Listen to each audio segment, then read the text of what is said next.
I'm going to talk about botulinum injections and its cosmetic and medical treatment. Now, botulinum toxin is a neurotoxic protein, and it was derived from Clostridium botulinum, which is a microbacteria that was discovered in 1895. And it's one of the most toxic substance. And this is the one which causes food poisoning, called botulism, if you have heard of that. So any food that goes stale, and in an anaerobic environment, these bacteria grow and can cause gastrointestinal upset and poisoning to us. So the toxin had many serotypes, and in 1920, it was isolated and found that it could have some clinical use. So really 1980 was the time when people started using for medical purpose. And it was first used around the eyes and in the face. So in 1989, FDA actually approved it for the treatment of squint and blepharospasm, which is uncontrolled blinking. Very interesting to know that the couple, the John Alistair Caruthers, were ophthalmologist and dermatologist couple who identified that when they injected Botox or botulinum toxin for eyelid spasm, the wrinkles reduced. So they started experimenting in themselves and staff. And in 2002, FDA gave an approval for the use for cosmetic purpose, specifically in the glabellar lines, that is the frown lines. But then it got advanced very rapidly, and there was a lot of use.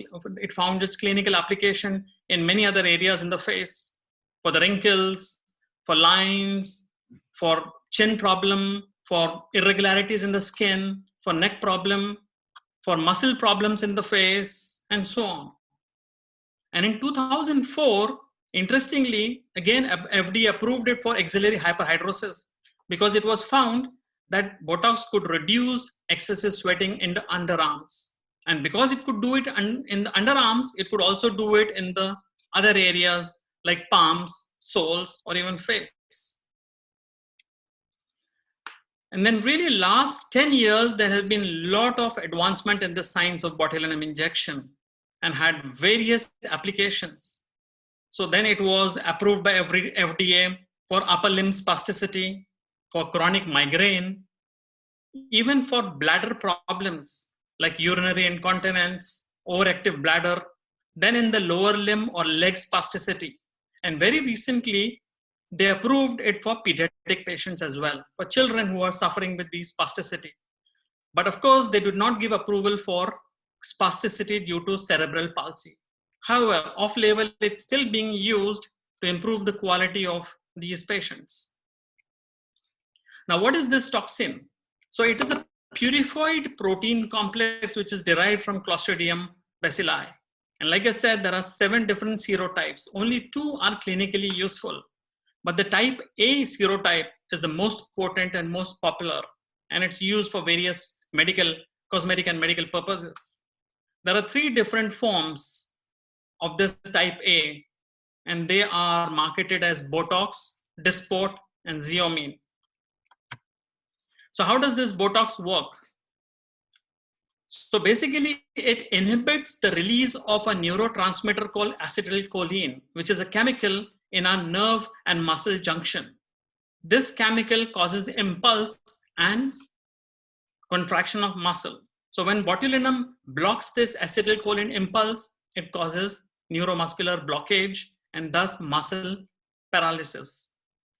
But if you go into the depth of it, the chemistry of it, it's very interesting. It's not permanent. It is reversible. The peak effect is seen within 5 to 7 days, and it starts wearing off after 3 to 4 months. Now let's see what are these 3 different popular botulinum toxin that are being used now. So one is Botox, which is very familiarly popular and was the first one to have an FDA approval. It is called onabotulinum toxin A. Then came Dysport, which is ebobotulinum toxin. Then came Xeomin, which is incobotulinum toxin. And I'll show you the difference in these three, and it's very interesting. So onabotulinum, which is Botox, has a large molecular weight, which has an advantage. It has less diffusion, which means it will work specifically where it is injected. So you can select the muscle fibers, inject there, and it will work only in that area. Diffusion is less, but it is temperature sensitive. It comes as frozen product right from the time it is manufactured to the time it is delivered for treatment, and then it requires reconstitution, and then it is stored in less than 4 degrees centigrade in the fridge. So it is temperature sensitive.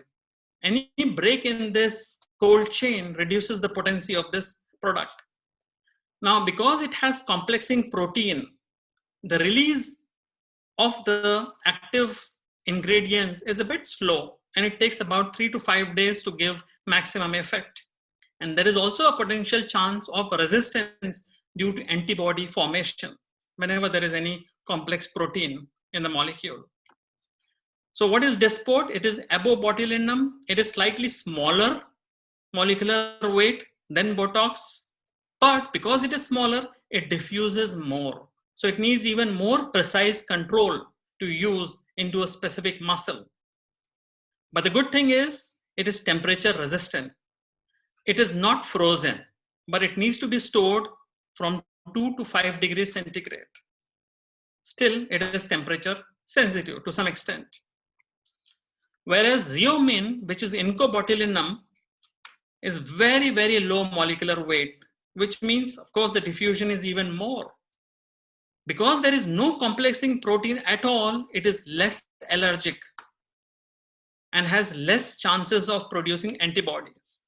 And another interesting thing about this is it is temperature resistant, which means it does not need to be frozen, neither kept in fridge, but the temperature needs to be maintained below 25 degrees centigrade. So it is toxin, yet it has clinical application. How safe it is? So there are a lot of research work that has gone in behind this. And the lethal dose of botulinum is about 25 to 30,000 units for a man or a person who is 70 kg. But the clinical use is often limited to 50 to 100 units at a time. So we are using much less than what actually the lethal dose is. So like I said, the diffusion differs. Botox, Dysport, Xeomin, this is just an easy to remember slide. Botox diffuses less than Dysport, which diffuses less than Xeomin. Now let's see the most interesting application, which is cosmetic application. Now it is being used for wrinkle by and large, worldwide. And it's done for prevention, which means the formation of line, which eventually becomes a wrinkle and then subsequently progresses to forming folds. So this is called dynamic wrinkle. When the muscle contracts, the facial muscle contracts, it creates accordion-like effect on the skin, which bunches the skin, which eventually becomes like a permanent crease or line. And then sometimes some forms folds in certain part of the face. So botulinum is not only to reduce these dynamic lines, but to prevent these permanent folds in the face. There are 43 muscles in the face identified. There are some functional muscles. There are some muscles called as mimetic muscles. Mimetic means expression muscle, which gives expression. So the most important functional are muscles around the eyes, orbicularis oculi, around the mouth, orbicularis oris, and to some extent around the nose, which helps us breathe better. However, some of these muscles have, if used excessively, have other effects on the skin, which is what botulinum toxin helps to prevent. The two other functional muscles are masseter muscles and temporalis muscle, which does not give facial expression. They are functional, but yet they do have some problems, which I will show you later on. The mimetic muscles are more superficial muscles. They are just underneath the skin. They start from the bone and are inserted into the skin and causes expression in the face. So there are all of these points that have been identified where botulinum, if injected carefully, can have a subtle improvement in the face without affecting the function of the face. So let's see how it does it. The commonest indication is the worry line, the forehead line. This could be dynamic lines or static. Dynamic are these, which are only when you move, you see the lines. Now, this is because of this particular muscle called frontalis. And if you selectively inject into certain points, it gives a very natural reduction in the movement and reduction in the line. So an average dose for this patient was 16 units that reduced that lines. If permanently the muscle is constantly moving, it can cause static or permanent lines, which Botox cannot improve. Then you need other treatment to improve these lines. Then the next popular use is the forehead line, the frown lines. And believe me, this is the strongest muscle in our face. Though it's a very small and short, but it aggressively contracts the brows. And few injections of Botox in this region relaxes that and gives a subtle or relaxed look. So an average use of 12 units of Botox does that job. But you can see these muscles can actually cause a lot of changes around the brow, around the glabellar area or in between the brows. Yet another application is smile lines, which is because of these muscles around the eyes called orbicularis oculi. And this 3-point injection reduces that activity. However, these muscles can in long term cause crow's feet. That's why many people use it for prevention, to prevent these permanent crease lines. For some, they don't mind having these crease lines. It's an graceful aging, sorry. But others would like to have a softer appearance in the face. There's an example of a young lady, very expressive face. Some injection of Botox in some muscle reduces that overexpression, and more so will prevent further deep lines and wrinkles. So Botox actually has become a part of skin healthcare. And if it is used carefully along with all the other skin products, some fillers, peels, laser, it can actually minimize aging of the face. But it is not the answer for all the problems, like under eye circles, puffy eye bags, a lot of loose skin around the face, around the neck. Botox will not take that away. In combination with other treatment, it can give a natural outcome. However, we have seen a lot of unnatural outcome as well. These are for several reasons. This is overuse, overdosage, demand, dysmorphophobia, and obsessiveness. But let's see other applications of botulinum. Now, this is a very interesting result you will see where the face shape has changed. And that's also because of Botox. An average of 20 to 40 units injected into that specific muscle called masseter muscle here, which makes the face look wide. And there are specific locations for these injections without any effect to any other muscles. And that helps to change. It doesn't happen in one time. It requires few sessions to achieve reduction. This is an interesting condition where the parotid gland, which is a salivary gland of the face, becomes enlarged, called parotid gland hypertrophy. And a series of injection into that area can reduce the size. By the same mechanism, acetylcholine release is prevented, causing loss of volume and function of the gland. So because of its use in this gland and because of minimal risk involved, it has been used for many other conditions of parotid glands like CLOCL, parotid fistula, which could be due to disease, could be due to trauma or even surgery, Fraze syndrome, and interestingly for drooling of saliva in people who have excessive salivation because of facial palsy or very reason, you can actually reduce their salivation by botulinum injections. So much so that it is being now used for other salivary glands like the submandibular gland. The neck aging, people who have thin skin, excessive muscle bands, Botox can improve the bands, can improve the lines in these patients. Now, there's an interesting terminology called microbotox, which is again interesting because Botox product can be controlled. You can actually dilute it, make it less toxic with micropotency and use it for natural results without causing functional problems. So it can be very well used around important muscles like lips, orbicularis, oris muscle, and it reduces these fine lines. And even around the eyes, reduces these fine lines around the eyes. So that's microbotox. It's also useful for a condition called gummy smile, where of course the gummy smile could be because of various reasons. It could be because of long jaw, it could be because of short lip, but it's also because of hyperactivity of the muscle orbicularis oris. And few specific injection at a particular point of the muscle can actually improve this and make it look more prettier. Interestingly, microbotox is helpful in treatment of scars, improvement of skin conditions like fine lines, scars, even pores. So you will see in future, there will be a lot of these applications from Botox or botulinum. Yet another is excessive sweating or hyperhidrosis, which is usually happens in underarms. A series of Botox injection in that can reduce almost up to 70-80% reduction in these. But because it works in hyperhidrosis, it can also be used in palm, people who have nervous hyperhidrosis.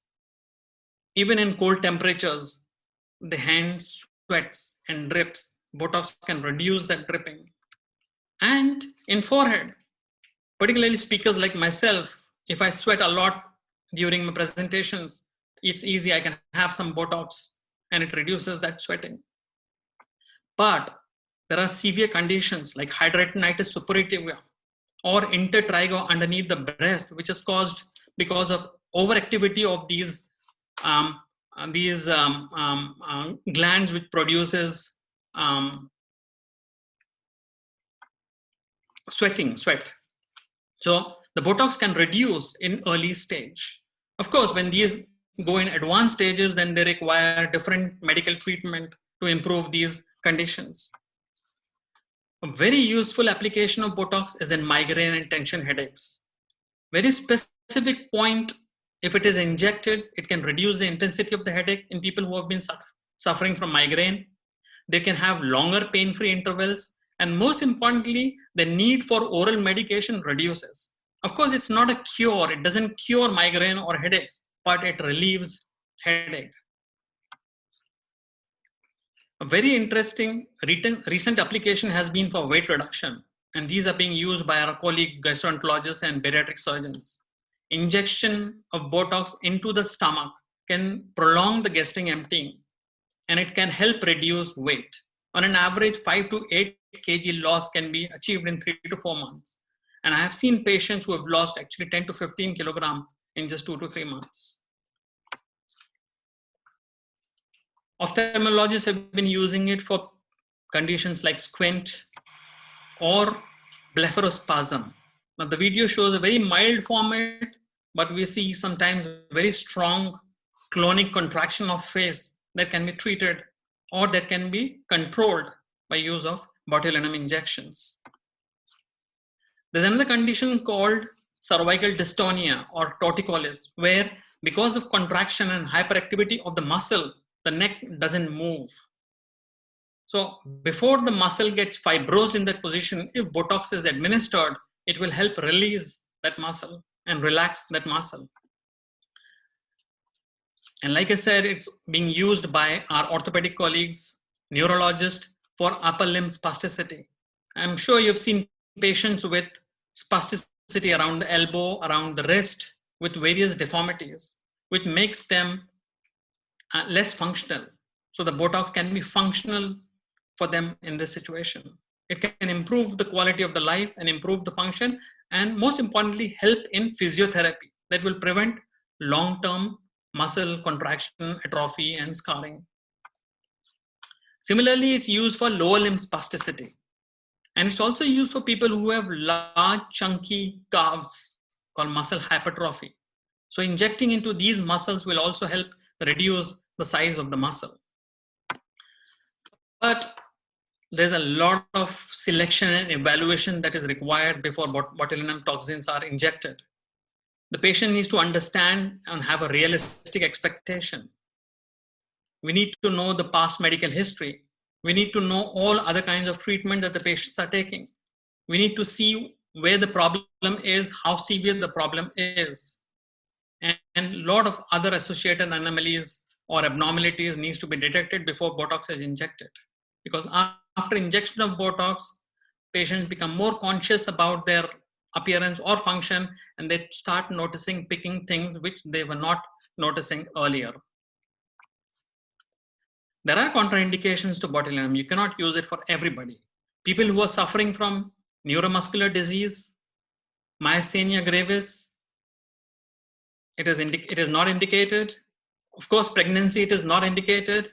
Breastfeeding, patients who are breastfeeding, we don't do Botox.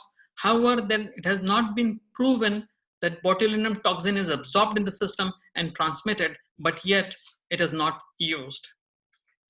Then obviously local infection and patients who have unrealistic expectations or who are resistant to treatment, they are relative contraindications. So what is the procedure involved? It's usually, in most of the situation, it's a quick procedure, takes about 15 to 30 minutes, requires topical anesthesia, and there are certain do's and don'ts after the procedure.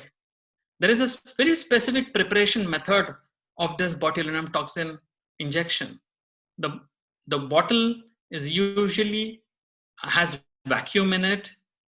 It requires normal saline for reconstitution with gentle movement, and it needs to be used within 4 hours or within 24 hours. Very rarely can be used after 24 hours for a few days. Similarly, for Dysport, there is a very specific requirement for reconstitution and Xeomin as well. But remember, there are a lot of non-registered products available which may not have very predictable outcome. And that's why, although they may be very cheap in the market, but most of the specialist qualified specialists would be reluctant to use such products. The storage is very important. Botox and Dysport are shipped frozen on dry ice. They are placed in freezer until they are reconstituted. However, like I said, Xeomin can be shipped at room temperature. But once it is reconstituted, all the three, including Xeomin, is stored or refrigerated in between 2 to 8 degrees Celsius. And there is also a very specific way how you discard this bottle. It needs to be, after the bottle is empty, saline is injected, it is autoclaved, and then it is discarded for preservation of our environment. The post-procedure care, particularly for the face, is they don't lie down flat for 4 to 8 hours. They do not use heavy exercise. They do not massage the area. There are sometimes use of topical creams to prevent bruising, ice for swelling. And there may be complications of Botox as well. But the good thing is the complications are reversible. They are not permanent. They can be improved. Things like bruising, pain are temporary. Patients may have headache. There may be nausea-like symptoms. There may be anaphylactic reaction. There may be unwanted muscle paralysis, but these are all not threatening and temporary. Particularly in the face, people could have asymmetry in the face. They could have droopy eyelids. They could even have vision problems if it goes very close to the eye muscle. And that's why a specialist who knows the anatomy, who knows the pharmacology of the medication, are allowed to use this product. Obviously, it's not a single treatment. It requires 3 to 4 days for it to work. It stays for about 3 to 4 months, more or less, and then it needs to be repeated. I think that is all information that you require today. Thank you very much. I'm happy to receive any question and answers. Let's see. I have first question, how long I can keep diluted Botox in the fridge and it is safe and effective? In a busy practice where we see a lot of Botox patients every day, it's usually used the same day. Sometimes it is stored and used as a top-up, but can be used only up to 3 to 4 days. After that, its efficacy goes down. The other reason for not using longer than that is sterility. Then I have a question which says, which of the 3 mentioned products of botulinum toxin is most suitable for microbotox? Very good question, very intelligent question, and I'm sure, and it comes from my plastic surgeon colleague. See, it depends on the diffusion. If you don't want diffusion, you need to use product which has higher molecular weight, which is Botox. So in microbotox, you want the Botox to work only on the superficial fibers. You don't want it to diffuse deeper or more peripherally. So my recommendation is Botox injection for less diffusion, particularly for microbotox. How long the Botox lasts? Now, if you paralyze the muscle completely, it may stay paralyzed for 3 to 4 months, 5 months, sometimes even 6 months. But because it needs to be more natural, particularly in the face, not 100% of the muscle is paralyzed. There's always some muscle that is left to function. And that makes it suitable only for 3 to 4 months. And then the rest of the muscle starts getting activated. Then my next question is, what are the recommendations to speed up the recovery of muscles after botulinum toxin in case complications occur? A very interesting question. Now, an immediate method where you have noticed that you have over-injected the muscle, the best way is to inject lidocaine in that muscle immediately. Because lidocaine will freeze the muscle, will paralyze the muscle, and will not allow uptake of botulinum injection. That's number one. But if the effect is already taken and the patient notices in 4 or 5 days time that it has paralyzed too much, then it requires stimulation. So muscle stimulation could be done by microcurrents. It could be done by some physiotherapy or exercises, or you could use radiofrequency devices to help some skin tightening and toning. Then I have question, treatment advice following post-Botox ptosis. Ptosis means droopy eyelid.